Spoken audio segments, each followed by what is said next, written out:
और आपको बता दें कि चमोली में रेस्क्यू में जुटी टीमें उन लोगों तक मदद पहुंचाने में जुटी हुई है जिन्होंने इस कुदरती आपदा की मार झेली है। तमाम बचाव दल दिन रात जिंदगी की तलाश कर रहे हैं और ये कोशिश कर रहे हैं कि अगर एक भी जिंदगी बची हुई है, एक भी सांस बची हुई है, तो उसे बचा लिया जाए।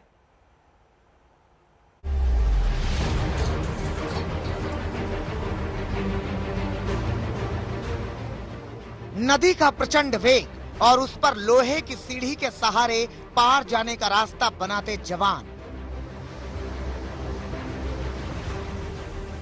ये तस्वीरें उत्तराखंड के उसी तपोवन की हैं, जहां एक हफ्ते पहले प्रकृति ने प्रलय मचाई थी और कुदरत के इस तांडव के बाद रेस्क्यू में जुटे जवान एक साथ कई मोर्चों पर डटे हुए हैं। हमने फुट ब्रिज बनाया हुआ है यहाँ पे, जो ये जो रिवर बेड है इसको क्रॉस करने में मदद कर रहा है।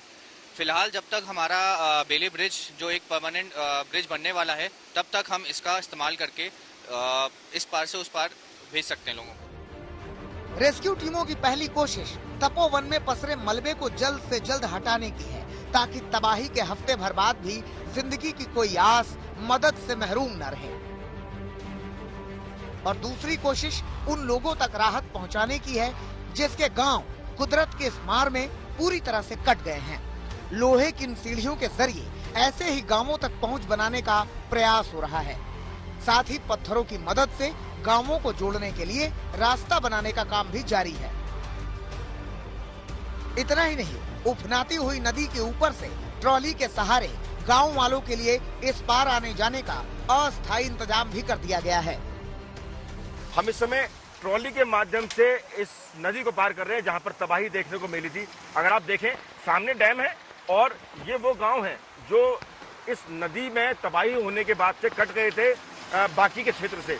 अगर आप देखें तो इसी ट्रॉली के माध्यम से अब यहाँ पर जाया जा सकता है और इसके अलावा कोई और रास्ता नहीं है। आज तक की टीम पहुंची है यहाँ का हाल जानने के लिए कि आखिर क्या हालात है यहाँ के। और अगर आप देखें तो यहाँ पर दोनों तरफ टीम लगी हुई है ताकि किसी भी अनहोनी से बचा जा सके। ये सामने अगर आप मलबा देखेंगे तो उससे साफ अंदाजा हो जाएगा कि तबाही कितनी भयानक थी और कितनी लोगों की जान को संकट में डालकर ये गारे का जो पानी है वो यहाँ से निकला होगा। आज तक की टीम जब नदी के उस पार मौजूद गांवों तक पहुंची तो लोगों ने 7 फरवरी के खौफनाक मंजर को अपनी जुबान से बयां किया।